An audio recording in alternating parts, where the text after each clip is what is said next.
Саламатсыздар ма оқушылар? Бүгін ұбт-ға дайындық сабағының екінші сабағы. Есептерді жалғастырамыз. Егер бірінші сабағын көрмеген болсаңыздар, ссылкасын қалдырамын жоғарыға. Содан қарап алыңыздар бірінші сабақты. Біз бірінші сабақта 6 есепті шығардық. И ары қарата 7-ші есепке келдік. 7-ші есеп. Так. Берілген тізбектің заңдылығын табу керек. Қандай заңдылықпен орналасқанын? Значит, қараймыз. 0, 2-ден 1, 3-тен 2, 4-тен 3. Қарасаңыз, мені бөлімі бір санға артып келатыр, бөлімі алымынан бір санға артып келе жатыр, иә?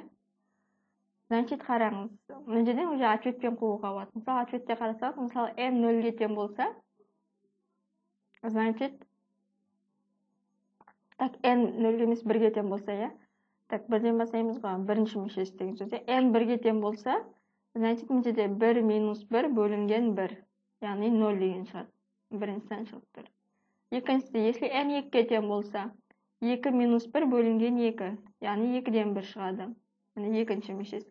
n 2-ге тең болса, так, n 3-ге тең болса уже, n 3-ге тең болса, 3 минус 1 2 бөлімінде 3. Міне 3-тен 2. Яғни бізде болып тұр A варианты бізде толық сәйкес келеді.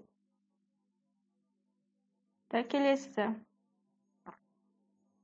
Берілген функцияның берілген мына A, V, S, D, E нүктелерінің қайсысы мына берілген функцияның мәндер жиынына енеді, де? Яғни Y-ге мәндер жиынына енеді. Мына берілген нүктенің Y-ге мәндер жиынына енеді. Енді біз мына функцияның мәндер жиынын табамыз. Яғни Y-тен болады минус x квадрат минус 1 деген функция ғой. Берілген функцияның мәндер жиыны. Яғни мәндер жиыны деген Y деп белгілейміз, иә? Яғни мәндер жиыны деген ол Y-тің қабылдайтын мәндері деген сөз. Демек, берілген функция парабола. Егер параболаны салатын болсаңыз, бізде минус x квадрат минус 1 ғой, яғни төбесі 0-де минус 1 деген сөз, иә? Міне минус 1. X квадраттың алдында коэффициент, яғни A деген коэффициент минус болғандықтан тармақ төменге қарайды. Парабол тармағы төменге қарайды. Яғни бізде міне мәндер жиынын қарасаңыз, мына Y-тің қабылдайтын мәндер жиыны, яғни міне былай келе жатыр. Яғни міне минус шексіздіктен минус 1-ге дейін мәндер жиыны. Минус шексіздіктен минус 1-ге дейін. Минус 1-ді қоса алғанда. Енді осы аралықта жататын нүктені табамыз. 2-ден 0 деген жоқ ол аралықта, яғни Y-ге қарайсыз. 2-ден минус 0,5 деген жоқ. 1-де минус 2. 1-де минус 2 деген мына аралықта бар. Яғни 1-де минус 2. Мынандай шамада, мына бойында тұрады, иә? Значит, ответ С болады 1-де минус 2. Яғни Y-іңіз минус 2. Минус 2 деген мына минус 6-те минус 1-ге дейінгі аралықта минус 2 деген сан бар. Мысалы, мына сан жоқ. Уже көрініп тұр ответ.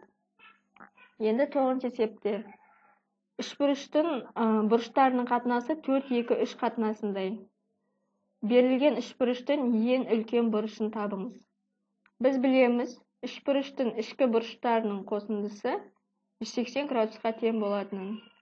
Демек, қабырғаларының бұрыштарының қатынасы 4, 2, 3. Значит, 4x пропорционал болса, уже біз x-тірке қоямыз қасына. 4x, 2x, 3x деген сөз. Осы 180-ге тең. X табамыз, 6x, 9x 180-ге тең болса, онда бізде x тең болады. 180-ді 9-ға бөлеміз, 20-ға. Демек, әрбір бұрышты табамыз. 4x, 2x, 3x, сонда үлкен 4x қоя. Немесе былай табасыз. 4 көбейтем, x неге тең? 20-ға тең. Значит, 80-ге тең. Келесі. 3 көбейтем, 20. Значит, 60-ға тең. Келесі. 2 көбейтем, 20. Значит, 40-қа тең. 80, 60, 40. Осылардың ішіндегі ең үлкені 80. Демек, міне ответті белгілейміз. Е варианты деп. Біздің 3 есебіміз уже шықты. Енді біз келдік 10-шы есепке. Тік призманың табаны тіктөртбұрыш. Значит, призмамызды салып алайық.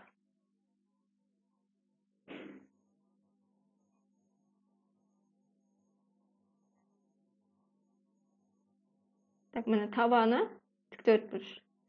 А, В, С, Д, A1, V1, S1, D1. Қабырғалары 5 пен 12 дейді. Значит, біреуі 5-ке тең, біреуі 12-ке тең. Тік төртбұрыш екен, былай көрсетіп қояйық.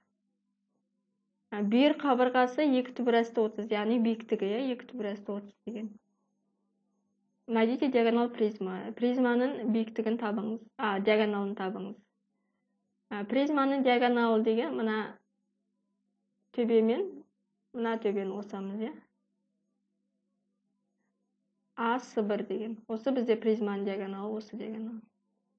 Немесе V1 деген диагонал немесе. Демек, осы диагоналды табу үшін біз қарастырамыз. Мына үшбұрышты қарастырамыз. A1 С деген үшбұрышты қарастырамыз. A1 С деген үшбұрыш. Осы үшбұрышты қарастырамыз. Бұл үшбұрыш бізде тікбұрышты үшбұрыш. Тік призма болғандықтан С1 табан жазықтығына перпендикуляр. Значит, А-сыны табу керек бізге. А-сыны табу үшін мына бізде берілген тіктөртбұрыш А-В-С-Д деген. А-В-С-Д деген бізде тіктөртбұрыш. Демек, бізге табу керек А-сыны. Мынандай қойсам, мына А-сы деген мына. А-сыны табу үшін біз білеміз, А-ды деген бізде міндеде неге тең ады? 12-ке тең. А-В деген бізде 5-ке тең, немесе Д-сы 5-ке тең. Былай қояйық. Сонда мына А-сы деген берілген тіктөртбұрыштың диагоналы, яғни мына А-Д-сы деген тікбұрышты үшбұрыштың гипотенузасы болып тұр.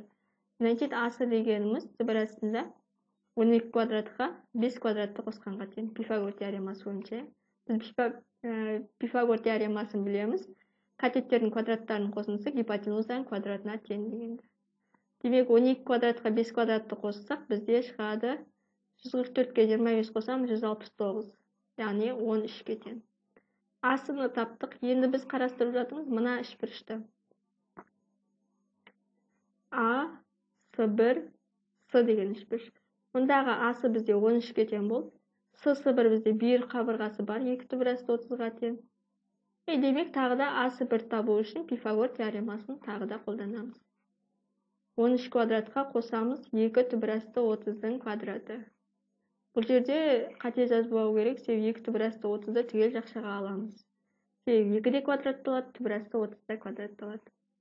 13-тің квадратын білеміз 169-ға тең. 2-нің квадраты 4-ке тең. Түбірасты 30-дың квадраты 30-ға тең. Значит, 4-ті 30-ға көбейтсек 120 болады. Оған 169-ды қоссақ 289 деген ответ аламыз. Яғни 289 деген бізде 17-нің квадраты. Значит, бізде призманың диагоналы 17 сантиметрге тең. Енді 11-ші есепте. Тізбекті мына формуламен өрнектеледі. n квадрат минус 4n плюс 9 деген. Берілген тізбектің 4-ші мүшесін табыңыз. Яғни 4-ші мүшесі деген n 4-ке тең болған кез.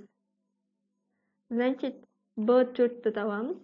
n орнына 4-ті қоямыз. 4 квадрат минус 4 көбейтілген 4 плюс 9. Есептейміз. 4-тің квадраты 16, 4 көбейтсем 16, значит, 2 жойылып кетеді. Бізде қалады 9 деген. 9 деген ответті белгілейміз.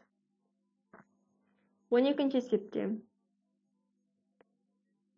Техта 150 жұмысшы тех минимум тапсырды, техникалық минимум тапсырды. Бұл 150 рабочий жұмысшы. Енді бізге айтады, 150 жұмысшы деген барлық жұмысшының 75%-ін құрайды дейді. Техта барлығы қанша жұмысшы бар? Яғни бізде техта барлығы X жұмысшы.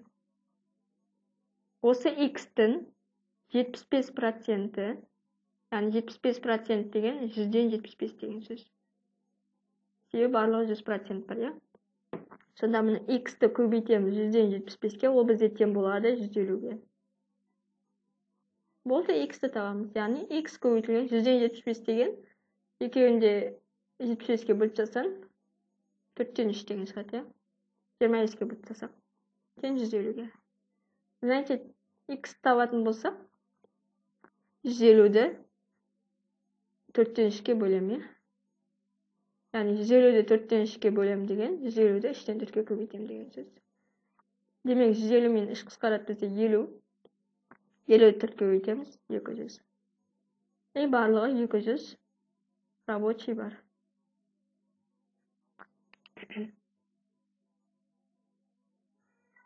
Енді бізде 13-ші есепте берілген теңсіздіктер жүйесін шығарамыз. Осы теңсіздіктер жүйесін қанағаттандыратын бүтін сандардың қосындысы, яғни теңсіздіктер жүйесін шешеміз. Қандай да бір аралықпен шығады. Сол аралықтағы бүтін сандардың қосындысын сұрап тұр бізден. Демек шығарамыз. Біріншісі логарифмдік теңсіздік, екіншісі көрсеткіштік теңсіздігі. Логарифмдік теңсіздікті екі жағында бірдей логарифмге келтіреміз. Яғни логарифм 2-ден 1 негізді бәрінде 1 негізге келтіреміз. X плюс 2 кіші немесе тең минус 1 деген ол логарифм 2-ден 1 негізді 2-ден 1-дің минус 1 дәрежесі деген сөз. Екіншісін 5-тен 1-ге келтіреміз. Немесе 5-ке келтірсеңіз болады. 5-тен 1-ге келтіретін болсақ, 5-тен 1-дің x минус 3 дәрежесі ол 25 деген 5-тің квадраты ғой. Яғни 5-тен 1-дің минус 2 дәрежесі деген сөз. Енді арғата логарифмдік теңсіздіктерді шығарған кезде мына негіздері бірдей болса, онда логарифм астындағы өрнектерді қарастырамыз. Демек бізде x плюс 2. Енді қараймыз, логарифмнің негізі 2-ден 1 болса, яғни негізі 0 мен 1-дің арасында болса, онда мына ортадағы теңсіздік қарама қарсы теңсіздікке өзгереді. X плюс 2. 2-ден 1-дің минус 1 дәрежесі ол бізде 2-ге тең. Яғни x плюс 2 артық немесе тең 2-ден деген шықты. Енді келесі. Көрсеткіштік теңсіздікте де дәл солай. Негізі 0 мен 1-дің арасында болса, онда теңсіздік қарама қарсы таңбаға өзгереді. Яғни x плюс 3, x минус 3 кіші немесе тең минус 2-ге. Мынде логарифм астындағы өрнек 0-ден үлкен болу керек. Яғни x плюс 2 0-ден үлкен болу керек. Бірақ бізде x плюс 2 2-ден артық болғандықтан, мына 0-ден артық дегенді қарастырған жоқпыз. Соны ескеріңіздер. X артық неместен плюс 2 екінші жаққа кетеді, сонда x артық неместен 0. Екіншісінде x кіші немесе тең минус 2-ге 3 қосамыз 1. Яғни 0 мен 1-дің арасында. 0-ден 1-ге дейін.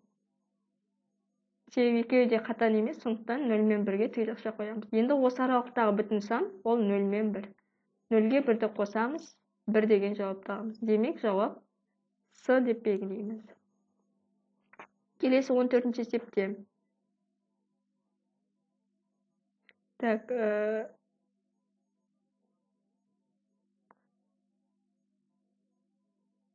Жылдамдық бізде мына теңдеумен беріледі. Бізге табу керек. 10 секунд ішінде берілген дене қандай қашықтыққа дейін қозғалғанын табу керек. Біз білеміз, қашықтықтан берілген қашықтықтан жылдамдық бойынша туындалатын болса, қашықтықтан уақыт бойынша туындалатын болса, ол бізде жылдамдықты беретін білеміз. Демек, бізге қашықтықты табу үшін қашықтық. Ол жылдамдықтан интеграл аламыз, Демек, S-ті табу үшін интеграл V дегеніміз міне 3-ті квадрат плюс 2-ті минус 1 осыда интеграл аламыз. Бізден айтып тұр міне бастапқы нүктеден 10 секундқа дейінгі қашықтық, қозғалғаннан бастап 10 секунд уақыт өткенге дейін, 0-ден 10-ға дейін. Арғата есептейміз. Бізде міне жылдамдық метр секундпен беріліп тұр, уақыт секундпен беріліп тұр. Сондықтан мына 0-ден 10-ға дейін қалай береді сол күйінде. Арғата 3-ті квадраттан интегралы т кубқа тең, 2-ның интегралы т квадратқа тең, минус 1-дің интегралы т-ға тең. 0-ден 10-ға дейін. Яғни арғата Ньютон Лейбниц формуласын қолданамыз. Яғни т куб бірінші 10-ды қоямыз, сосын барып 0-ді қоямыз. 1-мін қосамын 100, азайтам 10 деген сөз. 0-ді қоюдың қажеті жоқ. 0, 0, 0 болып кетеді. Так, 1100, онда азайтамыз 1090. Так, бізде метрмен беріледі, ответ. Есеп түсінікті болғанша, бұл жерде қараңыздар, біз интегралды қалай шығардық, яғни үшті квадраттан интеграл қалай шығардық. Яғни біз бұл жерде мынандай формуланы қолданып жатырмыз, соны ескересіздер. X-тің n дәрежесінің интегралы, ол бізде дәрежеге бірді қосып, дәреже көрсеткішіне бөлеміз деген сөз. Яғни үш тұрақты коэффициент болып, сол күйінде қалып қояды. Сонда x квадраттың интегралы,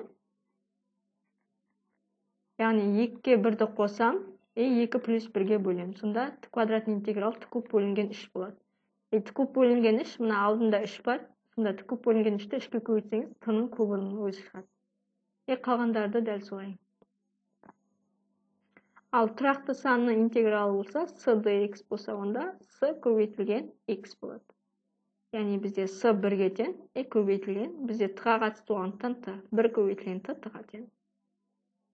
Так, енді 15-ші есепте дөңес төртбұрыштың қанша қабырғасы бар, егер ішкі бұрыштарының қосындысы 720 градусқа тең болса. Демек, дөңес көпбұрыштың ішкі бұрыштарының қосындысы ол бізде n-2 көбейтілген 180 деген формуламен өрнектеледі. Осы формула бізде неге тең болып тұр? 720-ға тең болып тұр. Яғни ішкі бұрыштардың қосындысы 720-ға тең болып тұр. Осыда n табу керек. Мұндағы n дегеніміз қабырғаларының саны. Демек, бұл жерде 180 мен 720-ны қысқартып жіберсек, бізде 4-ке тең болады. Яғни біз аламыз n-2 тең 4-ке деген. Осыда n тапсақ 6-ға. Демек, мына 6 бұрыштың ішкі бұрыштарының қосындысы 720 градусқа тең деген сөз. Енді бүгін біз қарастырдық 7-ден 15-ке дейінгі есептерді. Манада сабақтың басында да айтып кеттім. Бірінші сабағын көрмеген болсаңыздар, ссылкасын жоғарыға қалдырамын. Содан бірінші сабақты қарап аласыздар. Арғата бүгін сонда біз жалпы бізде математикада 40 есеп бар, 40 есептің біз уже 15 есебін қарастырдық. Или 30 есеп бар ма? Ұмытып отырмын, неше есеп бар екенін. Біз соның алғашқы 15 есебін қарастырдық. Келесі сабақтарда осы есептерді арқата жалғастырамыз. Мен арнамнан алыстамаңыздар, сабақты жіберіп алмас үшін подписация каналын басып қойыңыздар. Бүгінгі сабағымыз осы. Егер түсінбеген сұрақтарыңыз болса, онда комментарийға қалдырыңыздар. Сол сабақтарға қатысты тақырып бойынша видео сабақ түсіруге тырысамын. Мысалы, логарифм. Мысалы, 13 есепте логарифм. Егер логарифмге қатысты сұрақтарыңыз болса, комментарийға қойыңыздар. Немесе 14 есепте туынды, алғашқы интеграл, осыған қатысты сұрақтарыңыз болса, тағы да комментарийға қоюларыңызға болады. Әзірге сабақ осы. Сау болыңыздар.